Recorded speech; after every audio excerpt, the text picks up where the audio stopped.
Здравейте, аз съм Симона Манолова от България. Както повечето от вас ме познават, Лони Бомбони от Hell's Kitchen сезон 6.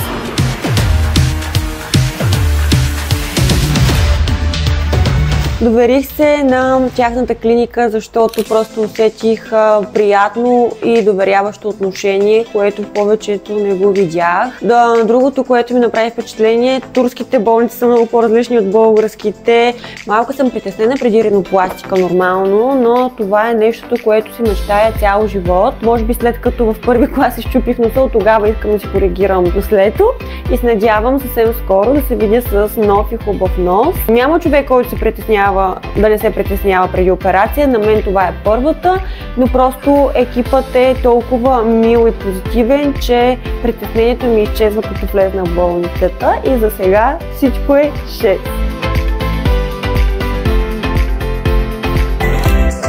Здравейте хора, ден едно след операцията. В сравнение с това, което съм чула, се чувствам добре. Естествено, малко неприятно самия отток и носа, как е запушен, но пък болка никаква не усещам, което е супер. Вече няколко часа след операцията съвсем спокойно можех да си ставам, да си хапвам. Аз бях много гладна, между другото, и ми беше много студено, но сега се чувствам много добре и очаквам да съм по-подута дори, ама не съм подута. И между другото, медицински екип е много добър, защото с нощи поне 4 пъти ми сменяха марлята, защото постоянно ми течеше носа. Пък моята приятелка каза, че когато нея са оперирали в друга болница, не са и го сменили. Това им прави впечатление екипа колко е добър и загрижен. И за сега всичко е наред. Здравейте хора, ден 5 след ринопластика се чувствам страхотно. Целият екип на болницата са уникални хора. Има такова посрещане и такова изпращане, което човек може само да си мечтае.